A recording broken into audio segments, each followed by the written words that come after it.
오늘 우리에게 주시는 하나님의 말씀 사무엘상 2장 18절부터 21절까지 말씀입니다.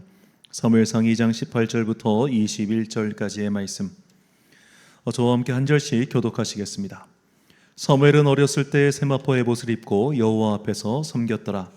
그의 어머니가 매년 드리는 제사를 드리러 그의 남편과 함께 올라갈 때마다 작은 겉옷을 지어다가 그에게 주었더니, 엘리가 엘가나와 그의 아내에게 축복하여 이르되, 여호와께서 이 여인으로 말미암아 내게 다른 후사를 주사 이가 여호와께 간구하여 얻어바친 아들을 대신하게 하시기를 원하노라 하였더니, 그들이 자기 집으로 돌아가매 여호와께서 한나를 돌보시사 그로 하여금 임신하여 세 아들과 두 딸을 낳게 하셨고, 아이 사무엘은 여호와 앞에서 자라니라. 아멘. 영혼의 미래를 위한 투자란 제목으로 하나님의 말씀 선포하겠습니다. 최근에 한 책에 대해서 재밌는 소개를 들었는데요. 이 스콧 로젤이라고 하는 미국 스탠퍼드 대학교의 경제학과 교수가 쓴 보이지 않는 중국이라는 제목의 책입니다. 이 책의 내용이 좀 독특한 것은, 먼저 이 사람이 20년 동안 중국의 도시가 아니라 중국의 농촌을 탐방 다니면서 농촌의 실상을 보고 또 농촌의 사람들과 인터뷰를 한 내용들로 그 내용을 쫙 정리를 한 겁니다. 그래서 저자는 예언하기를, 중국은 결국에는 이 고성장, 그가 1960년대부터 특히 이제 90년대의 그 급속한 고성장의 시대는 이제 저물었고 완만한 저성장 혹은 여기서 꺾일 가능성이 매우 높다고 예언을 합니다. 그렇게 저자가 예측하는 이유는 바로 중국의 고등학교 진학률 때문입니다. 대비를 하자면 우리나라 사람들의 고등학교 진학률은 현재 95%입니다. 95%의 아이들이 고등학교에 진학하죠. 그리고 그것을 전혀 이상하게 생각하지 않는 게 우리나라입니다. 그런데 중국의 고등학교 진학률은 무려 30%밖에 되지 않습니다. 어째서 중국 사람들은 이렇게 애들을 학교 안 보낼까요? 안 보낸 이유가 뭘까요? 학교를 가나 안 가나 어차피 공장에 취직해서 혹은 농촌에서 농사지며 사는 데는 별 차이가 없기 때문입니다. 그러니까 어차피 여기서 그냥 노동하고 일할 건데 뭐하러 고등학교까지 나와가지고 그렇게 머리만 큰 녀석들을 만드냐, 이게 그들의, 그리고 공산당의 기본적인 생각인 거예요. 그래서 굳이 시골까지 이렇게 학교 시설이나 그런 것들을 만들어 놓지 않았습니다. 그럼 도시로 이사하면 될 거 아니냐. 중국에는 호구제도라고 하는 게 있어가지고 당의 허락을 받지 않으면 이사를 할 수가 없습니다, 원칙적으로.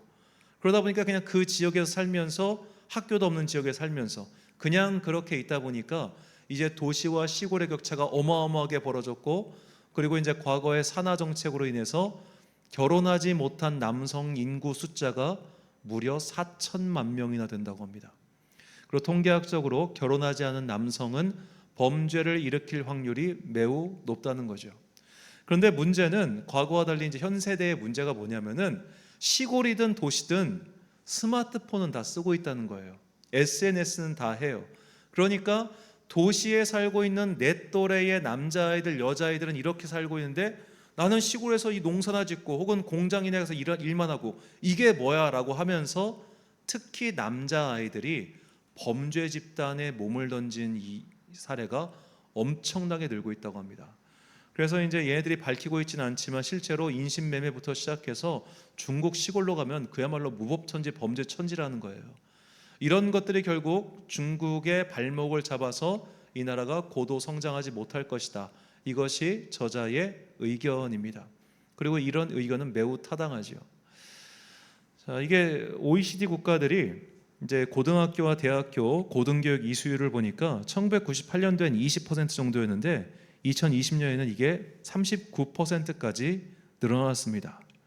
자, 재미있는 것은 우리나라도 한때 이제 어느 정권 때 독일의 영향을 받아가지고 마이스터고 기술 고등학교 그런 당장 고등학교를 졸업하고 취업할 수 있도록, 고등학교를 졸업하고 직장에 뛰어들 수 있도록 이런 기술계 고등학교를 많이 만들었습니다. 독일이 모델입니다. 그런데 오늘날 세계 경제를 선도하는 나라는 더 이상 독일이 아닙니다. 독일의 기술자들이 좋은 물건을 만들어내는 것은 다 알고 있습니다. 그런데 왜 더 이상 독일이 기술 선진국이 아니냐? 이 사람들은 과거의 건 너무 잘해요. 그런데 요즘 건 못해. 자, 이번에 인천 청라에서 한 전기자동차에 불이 나가지고 지하철에 있는 차량 수천, 1,000대 가까이를 확 태우고 거기 아파트 사시는 분들은 전부 다 지금 일단 피난하셨죠. 그 열에 다 녹았을까봐. 자, 이 어마어마한 사건을 일으킨 차가 벤츠입니다. 그런데 그 벤츠 전기자동차의 배터리는 누가 만들었느냐? 중국에서 만들었어요. 그러니까 독일은 자동차는 잘 만들어요. 그런데 내연기관까지예요. 전기 배터리는 만들 수가 없는 겁니다. 반도체도 못 만들죠. 세계에서 전기자동차에 들어가는 핵심 부품, 자동차, 그리고 자동차 배터리, 그리고 자동차를 운영하기 위한 뇌인 반도체, 이 세 가지를 동시에 생산할 수 있는 국가는 자랑스럽게도 우리나라밖에 없습니다. 그러니까 우리나라가 이렇게 급변하는 세계 환경 속에서 기술 혁신의 세계 속에서 기술 혁신을 따라갈 수 있었던 이유, 비록 우리가 이것을 앞장서서 새로운 것을 만들지 못할지라도 계속해서 빨리 따라갈 수 있었던 이유가 무엇이냐? 바로 고등교육을 받은 사람들이 무수하게 많기 때문이라는 겁니다. 자, 고등학교를 졸업한 사람이 물론 대학을 갈 수도 있고 대학을 가지 않을 수도 있습니다. 그냥 건설 현장에서, 노동 현장에서, 농사에서 그렇게 살 수도 있어요. 고등교육을 받았어도. 하지만 고등교육을 받은 사람들에게 무엇가 있냐면은 그저 지금 하는 일만 하는 것이 아니라 어떻게 하면 이 일을 더 잘할 것인가 생각하고 연구하는 그런 습관을 고등교육 때 들어준다는 겁니다. 그러니까 우리가 고등학교 가면은 그런 거 생각할 거 아니에요. 인수분해 배워서 사회에서 어디다 써요? 영어 단어 이렇게 외운 거 사회 나가서 한 글자나 씁니까? 안 쓸 겁니다. 그런데 그걸 왜 외우게 시키고 왜 공부합니까? 왜 지구과학을 배우고 왜 물리화학을 배우고 왜 읽지도 않을 시조를 그때 왜 배웁니까? 그런 기초적인 학문을 공부하고 연구하는 습관을 들임으로써 나중에 세상에 나갔을 때 그런 습관을 발휘하여 새로운 것에 적응하기 위함이라는 거예요. 이것이 고등교육의 목적이라는 겁니다. 기술교육은 그때 쓸 것만 가르칩니다. 그래서 그 시대가 지나면 더 이상 쓸모가 없어집니다. 예를 들어 지금 드론이 유행이라고 해가지고 드론 학교에 보냈어요. 그럼 나중에 드론이 쓰여질까요? 애가 좀 그림을 그리는 것 같아요. 그럼 얘 일러스트레이터가 돼가지고 일러스터 하면 되겠다 해서 그림학원에 보냈는데 지금 일러스트 다 누가 합니까? AI가 합니다. AI가 만화도 만들어냅니다. 이제는 기술이 혁신을 넘어서 우리의 상상을 초월하는 단계까지 가고 있죠. 이런 시대에 최소한 뒤떨어지지 않고 발맞추어 가기 위해서는 당장의 급급한 그런 기술 교육을 할 게 아니라 오히려 고등 기초 교육에 투자함으로써 사람들로 하여금 이런 변화하는 시대에 발맞추어 걸어갈 수 있게끔 그런 인재를 양성해야 된다. 이것이 최근 전 세계의 트렌드가 됐어요. 그래서 그냥 마이스터고 기술고등학교 이런 걸 만드는 게 아니라 오히려 더 기초학문, 기본학문에 투자를 하고 있다는 겁니다. 그 예 중 하나가 하버드 대학교입니다. 하버드 대학교 1학년 전교생의 교양 필수 과목이 수학입니다. 걔네들은 고등 수학을 대학교 때 들어가가지고 거기서부터 배우기 시작해요. 왜냐하면 수학적 사고를 할 수 있다는 것은 논리적 사고를 할 수 있다는 것이고, 논리적 사고를 할 수 있다는 것은 다른 사람과 대화를 할 수 있다는 것이고, 대화를 해야만 이 사회에서 최소한의 몫을 다하는 사람이 될 수 있다는 것을 그들이 알고 있기 때문입니다. 자, 이처럼 세계는 변화하는 시대에 맞춰서 변화하는 교육이 하는 것이 아니라 오히려 더 기본기 교육을 강화하고 있고, 이렇게 교육을 해야만 앞으로 시대를 선도하고 최소한 살아남을 수 있는 그런 인재를 만들 수 있다는 것이죠. 그러나 과거에 중국은 그렇게 하지 않았습니다. 그리고 지금도 아직은 그렇게 하고 있지 않습니다. 왜냐하면은 그냥 애가 좀 머리 좀 컸으면은 야 밭에 나가 일해, 공장 가서 일해, 이게 당장 우리 집에는 더 도움이 되기 때문이죠. 고등학생까지 갈 나이가 된 애들이 학교 가면은 계속 돈 쓸 거 아닙니까? 그럴 바에 차라리 밭에 나가서 일 시키고 공장 보내서 일 시키면은 당장의 가계 수입이 도움이 될 테니까 그런 식으로 자녀를 키운다는 거예요. 그러면 당장 1년, 2년, 3년은 먹고 살만 하겠지만 30년 후에는 그들이 먹고 살 게 없게 될 것이다. 이것이 저자의 예언이었고, 그런 것을 봤을 때 우리나라는 참 일찍부터 굉장히 현명한 선택을 했다, 그렇게 볼 수 있습니다. 자, 우리나라는 옛날부터 교육에 투자를 많이 했습니다. 언제부터 투자를 했을까요? 무려 1958년부터 우리나라는 교육세라는 것을 부과했습니다. 과거에는 소득의 15%를 교육세에 부과했고 1981년 이후로는 5%, 지방세 중에 5%에서 최대 10% 정도까지를 교육세로 이렇게 투자를 하고 있습니다. 자, 1958년도입니다. 한국전쟁 끝나고 모든 것이 초토화됐던 그야말로 가난뱅이 세계 최빈국일 때부터 우리나라는 교육에 투자를 했다는 거예요. 이거 정말 대단한 겁니다. 그때는 그냥 애들 태어나면 농촌으로 보내는 게 맞았어요. 애들 태어나면 그냥 공장으로 보내야 됐어요. 그런데 애들을 그렇게 너 가서 밭에 가서 일해, 너 공장 가서 일해, 이렇게 키운 게 아니라 너 공부해, 이랬다는 겁니다. 그렇게 해서 고급 인력들이, 고급 노동력들이 생산되기 시작했고, 그런 사람들이 많이 쌓였을 때 사회 혁신이 일어났다는 겁니다. 사회 혁신은 한 명의 천재가 이루는 게 아니라 수많은 집단이 함께 어느 정도 동일 선상의 지성을 갖추고 합리성을 갖췄을 때 그런 변혁과 혁신이 일어날 수 있다는 겁니다. 혼자서 똑똑해서는 되지 않습니다. 함께 똑똑해야 됩니다. 그리고 이것을 일찍부터 우리나라가 이 길을 택했기 때문에 오늘날과 같은 경제 발전을 이루었다. 이것이 모두가 인정하는 부분 아니겠습니까?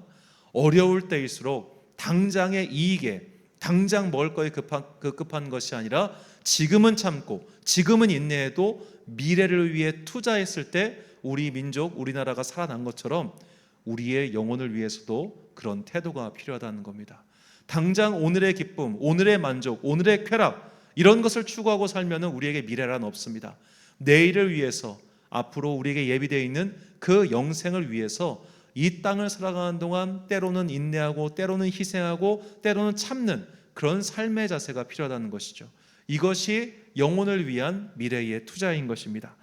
오늘 우리는 본문에서 이렇게 영혼을 위하여 투자했던 한 인물의 이야기를 들을 수 있습니다. 바로 사무엘의 어머니인 한나입니다. 한나의 이야기는 우리가 어느 정도 익숙해서 잘 알고 있죠. 에브라임의 엘가나라고 하는 사람이 있었는데 이 사람에겐 두 명의 부인이 있었습니다. 한 명은 한나였고 또 한 명은 브닌나라는 사람이었습니다. 엘가나에게는 아마 엘가나는 한나와 먼저 결혼했던 것 같은데 한나를 통해서 아들을 낳을 수가 없었어요. 그러니까 요즘으로 치면은 난임 여성이었던 겁니다.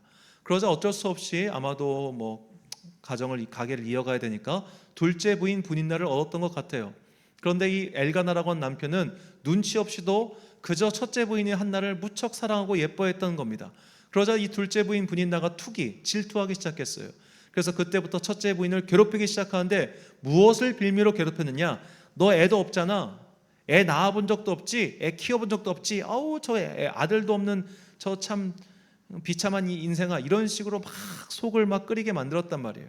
그러니까 한나가 너무너무 괴로워서 하나님께 기도를 합니다. 그때 그녀가 서원해요. 서원이라고 하는 것은 하나님 당신께서 내 기도를 들어주시면 나도 이렇게 하겠습니다 라는 일종의 쌍방간의 계약, 쌍방간의 약속을 서원 기도라고 합니다. 한나가 드린 서원 기도가 다음과 같습니다. 사무엘상 1장 10절과 11절. 한나가 마음이 괴로워서 여호와께 기도하고 통곡하며 서원하여 이르되 만군의 여호와여, 만일 주의 여종의 고통을 돌보시고 나를 기억하사 주의 여종을 잊지 아니하시고 주의 여종에게 아들을 주시면 내가 그의 평생에 그를 여호와께 드리고 삭도를 그의 머리에 대지 아니하겠나이다. 자, 이 한나의 서원 내용을 잘 살펴보십시오. 아들을 주시면 그를 여호와께 드리고 삭도를 머리에 대지 않겠다. 이게 뭐냐면은 바로 민수기에 나오는 나실인의 서약입니다. 나실인이라고 하는 것은 특정 기간 동안 면도라든지 머리를 깎지 않으면서 하나님과의 어떤 약속을 하고 시행하는 그런 기간을 나실인의 서약이라고 해요. 다만 이것을 때로는 삼손처럼 평생에 걸쳐서 이 사람은 나실인으로 살게 만들겠습니다 라고 하는 서원을 하긴 하는데 바로 사무엘을 그렇게 서원했다는 겁니다. 거기까지만 했습니다. 거기까지만 약속이에요. 하나님과 한나의 약속은 지금 해주시면 내가 나실인으로 키우겠습니다까지가 약속이에요. 그런데 나중에 사무엘이 태어나고 나서 한나는 여기서 한 걸음 더 나아가지요. 사무엘상 1장 23절부터 24절까지 말씀. 그의 남편 엘가나가 그에게 이르되 그대의 소견에 좋은 대로 하여 그를 젖대기까지 기다리라. 오직 여호와께서 그의 말씀대로 이루시기를 원하노라 하니라. 이에 그 여자가 그의 아들을 양육하며 그가 젖되기까지 기다리다가 젖을 뗀 후에 그를 데리고 올라갈새 수소 3마리와 밀가루 1에바와 포도주 1가죽 부대를 가지고 실로 여호와의 집에 나아가는데 아이가 어리더라. 아멘. 자, 분명히 한나가 서운한 것은 나신인으로 키우겠다까지였습니다. 그런데 한나는 이에 그치지 않고 사무엘을 키우면서 내가 이 아이를 아예 하나님께 구별된 제사장으로 드리겠습니다라고 한 거예요. 한 걸음 더 나아갔습니다. 더구나 그녀가 언제 사무엘을 떼어놨느냐? 젖을 뗀 후에. 이 젖을 떼었다는 게 통상적으로 고대에는 10살 미만을 가리킵니다. 10살 미만. 그러니까 한 7, 8살쯤 됐을 거예요. 이제 초등학교 들어갈 만한 아이를 부모 곁을 떠나보내서 제사장으로 키우겠다고 보낸 겁니다. 그냥 보냈냐? 아니요. 소 3마리와 여러 가지 물품과 함께 드렸어요. 즉 하나님과 약속을 할 때 내가 이만큼 드리겠다 약속했는데 이것보다 훨씬 더 많은 것을 하나님께 그냥 드린 겁니다. 가장 예쁠 때 사무엘을 드렸습니다. 가장 헤어지기 싫을 때 사무엘과 헤어진 겁니다. 5살에서 초등학교 들어가기 전까지가 애들 제일 예쁘다고 하지 않습니까? 말도 잘 통하고 같이 놀 수도 있고 여러 가지 즐거울 추억을 쌓을 수 있는 가장 아름답고 좋은 순간 한나는 그것을 포기하고 하나님께 그녀를 드렸어요. 이것이 그의 기쁨이었고 그의 영혼을 위한 한나의 지혜로운 방법이었던 겁니다. 이렇게 한나가 하나님께 가장 소중한 것에다가 더 많은 것을 얹어서 그분께 드렸을 때 하나님께서는 한나에게 더 많은 것들로 돌려주시죠. 오늘 본문 20절부터 21절까지 말씀. 엘리가 엘가나와 그의 아내에게 축복하여 이르되 여호와께서 이 여인으로 말미암아 내게 다른 후사를 주사 이가 여호와께 간구하여 얻어바친 아들을 대신하게 하시기를 원하노라 하였더니 그들이 자기 집으로 돌아가매 여호와께서 한나를 돌보시사 그로 하여금 임신하여 세 아들과 두 딸을 낳게 하셨고 아이 사무엘은 여호와 앞에서 자라니라. 아멘. 자, 세 아들과 두 딸을 낳게 하셨다.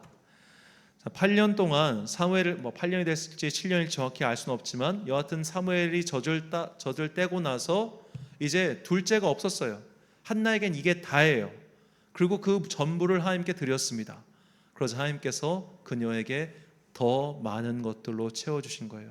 이것이 우리가 하나님을 위해서 그리고 궁극적으로 우리의 영혼을 위하여 하나님의 나라에 투자를 할 때 주님께서 우리에게 채워주시는 방법인 겁니다. 자, 사자성어 중에 견리사의라는 말이 있습니다. 이로움을 봤을 때 의로움을 생각한다라는 말입니다. 이로움이란 이익, 돈 그런 것들을 말해요. 이익을 봤을 때 의로움을 생각한다. 즉 눈앞에 돈 때문에 눈앞에 경제적 이익 때문에 나쁜 선택을 하는 것이 아니라 오히려 의로운 선택을 한다. 즉 일시적인 손해가 있을지라도 일시적인 방해가 있을지라도 일시적으로 내가 이것을 하지 못할지라도 의로운 일을 위해서 더 큰 것을 위해서 지금은 내가 참고 지금은 내가 인내하고 지금 내가 희생하겠다. 이것이 견리사의의 의미예요. 한나가 바로 이렇게 행동한 겁니다. 당장 아들과 함께 살면 즐겁겠죠. 당장 아들과 떨어지지 않으면 행복하겠죠. 가장 예쁠 때 가장 소중할 때 내 품에 놓고 키우고 싶었겠죠. 그러나 그녀에게는 하나님께서 나에게 주신 그 기도의 응답, 그 영혼의 구원이 훨씬 더 기뻤던 겁니다. 그래서 아들 위에 더 많은 걸 얹어가지고 주님께 내가 약속한 것보다 더 크게 드렸습니다. 그래서 주님께서는 거기서 멈추지 않으시고 이따만한 것들로 더 한나의 삶을 채워주셨죠. 이렇게 우리가 하늘의 보화를 쌓아두기 위해서 오늘 인내하고 오늘 희생하고 오늘 양보하고 오늘 사랑하며 살아갈 때 하나님께서는 이 미래에 있을 상뿐만 아니라 오늘 우리의 삶도 채워주신다는 것, 이것을 우리가 믿어야 합니다. 그래서 사도 바울은 그 사랑하는 제자 디모데에게 다음과 같이 성도들을 가르치라 권면합니다. 디모데전서 6장 17절에서 18절까지 말씀입니다. 내가 이 세대에서 부한 자들을 명하여 마음을 높이지 말고 정함이 없는 재물에 소망을 두지 말고 오직 우리에게 모든 것을 후히 주사 누리게 하시는 하나님께 두며 선을 행하고 선한 사업을 많이 하고 나누어 주기를 좋아하며 너그러운 자가 되게 하라. 이것이 장래에 자기를 위하여 좋은 터를 쌓아 참된 생명을 취하는 것이니라. 아멘. 자, 부한 자들에게 권합니다. 선한 사업을 많이 해라. 이것을 지켜가면은 선한 일의 부자가 되게 하라. 이게 나를 위하여 좋은 터를 쌓아 참된 생명을 취하는 것이다. 이렇게 설명합니다. 즉 오늘 당장 돈 쓰는 거 아깝지? 근데 나눠줘. 오늘 네가 양보하는 거 아깝지? 아니야, 양보해. 너 자꾸 너를 위해서 이거 사고 저거 사고 막 이렇게 당장 눈앞에 욕심만 쫓아 살지 마. 지금 인내할 줄 알아야 돼. 지금 양보할 줄 알아야 돼. 지금 희생할 줄 알아야 돼. 그게 앞으로의 너의 미래를 위해서 훨씬 더 좋은 일이야. 이것을 가르치라는 겁니다. 자, 오늘날 어느 기업에서든 좋은 대학 나온 사람을 선호하지 않을 이유가 하나도 없습니다. 왜 그럴까요? 인사를 담당하는 사람들은 압니다. 좋은 대학 나왔다고 해서 얘가 반드시 일을 잘하라는 보장이 있는 것은 아니에요. 다만 이 사람들이 무엇을 믿느냐? 얘가 이만큼의 성적을 거두기 위해서 의자에 앉아 있었던 그 인내의 힘을 믿는 겁니다. 당장 쉬고 싶죠. 당장 놀고 싶죠. 그런데 그것을 꾹 참고 미래를 위해서 하기 싫은 거 할 줄 아는 사람, 그 시간을 인내할 줄 아는 사람, 이런 아이들이 커서 인재가 된다는 겁니다. 오늘 안 해. 내일 할래. 내일도 안 해. 모레 할래. 닥치만 하면 돼. 그렇게 닥쳐서 해가지고 급급하게 넘어가는 인생들이 있어요. 할 수 있어요. 시험 머리 좋은 애들 저 정말 봤는데 시험 시작하기 15분 전에 그 요약 노트 암기해가지고 시험 100점 맞는 애 제가 봤어요. 하나도 공부 안 하고 시험 시작 15분 전에 공부해서 100점 맞는 애 봤습니다. 암기력이 엄청난 아이였습니다. 지금 걔가 뭘 하는지 모르겠습니다. 인내할 줄 아는 사람들이 결국 승리합니다. 아무리 머리가 좋아도 참지 못하는 사람, 인내하지 못하는 사람, 내 미래를 위해서 지금을 견디지 못하는 사람은 결국 망하더라고요. 공부를 잘한다고 하는 것은 비단 좋은 성적을, 그러니까 아이들에게 우리가 고등학문, 소위 말해 고등학교까지 학문을 가르치는 여러 가지 이유가 있지만 저는 그중 하나가 인내심을 기르기 위한 것이라고 생각해요. 어차피 사회 나가면 똑같은 환경에 마주하게 되어 있어요. 같은 시간에 출근해야 되고요. 하기 싫은 일 해야 되고요. 누군가의 명령에 머리 숙여야 되고요. 돈 버는 건 쉬운 게 아니에요. 이것을 미리 학교에서부터 훈련을 시키는 겁니다. 앉아 있어, 인내해, 참아, 그리고 이 과업을 수행해. 이런 것을 할 줄 아는 능력을 미리부터 기르기 위한 기본적인 과정이 학습이라는 겁니다. 이때 인내할 줄 아는 사람이 나중에도 인내할 수 있겠죠. 그때 인내하지 못하는 사람들은 결국엔 나중에 큰 대가를 치르고 그걸 똑같은 걸 배워야 되는 겁니다. 자, 영혼을 위한 일도 마찬가지입니다. 오늘 인내하는 거, 오늘 나를 위해 살지 않는 거 어려운 일이죠. 왜냐하면 우리는 눈앞의 일밖에 보지 못하기 때문입니다. 그러나 주님의 말씀처럼 우리가 나의 삶의 보화를, 이 땅에서 얻은 것들을 지금 당장 나를 위해 쓰는 것이 아니라 어려운 자들에게 나눠주고 양보하고 희생할 때 이런 것들이 결국 하늘의 보화를 쌓아두는 것이며, 하늘의 보화를 쌓는 사람, 그 사람을 주님께서 어여삐 여기시고 이 땅을 사는 동안도 계속 함께 지켜주신다, 우리에게 분명히 약속하셨습니다. 그래서 우리는 이 영혼의 미래를 위해서 투자를 계획하며 이 주님의 말씀을 기억해야 할 것입니다. 마태복음 6장 19절부터 20절까지 말씀 함께 봉독하겠습니다. 시작. 너희를 위하여 보물을 땅에 쌓아두지 말라. 거기는 좀과 동록이 해하며 도둑이 구멍을 뚫고 도둑질하느니라. 오직 너희를 위하여 보물을 하늘에 쌓아두라. 거기는 좀이나 동록이 해하지 못하며 도둑이 구멍을 뚫지도 못하고 도둑질도 못하느니라. 아멘. 사랑하는 천안광성교회 성도 여러분, 그리고 이 예배를 함께 드리고 계신 귀한 주님의 자녀 여러분, 육신을 위한 투자는 이 생명과 함께 사라질 뿐입니다. 그러나 영혼을 위한 투자는 참된 생명을 취할 뿐만 아니라 누대에 이르는 참된 터전을 우리에게 만들어줍니다. 눈앞의 이익을 쫓아 오늘만 사는 어리석은 자들이 되지 마십시오. 이익을 내려놓고 하나님 나라의 의를 취하십시오. 그것이 우리의 영혼을 살리고 진정한 생명을 위하여 활동하는 현명한 방법입니다. 우리가 영생을 위하여 이 땅을 사는 동안 여러 가지 이로워 보이는 것들을 내려놓을 때 한나에게 새 생명을 주신 것처럼 우리를 위하여 새로운 것들을 예비하시고 채워주십니다. 우리가 오늘을 인내하고 표기한다는 것은 그만큼의 공간을 하나님의 일하실 공간으로 만들어 놓는 겸손한 행동이라는 것을 잊지 마십시오. 이처럼 하나님께서 채워주시고 일하신다는 것을 신뢰할 때 우리는 오늘의 이익을 내려놓고 참된 생명의 터전을 쌓기 위해 힘을 낼 수 있습니다. 오늘 우리에게 일용할 양식으로 채워주시는 하나님을 신뢰하고 영혼의 미래와 참 생명을 위하여 희생하고 인내하며 투자하는 지혜로운 여러분과 제가 되시길 주님의 이름으로 축원합니다. 함께 이 찬양 주가 일하시네 부르신 후에 기도와 축도로 예배를 마치겠습니다.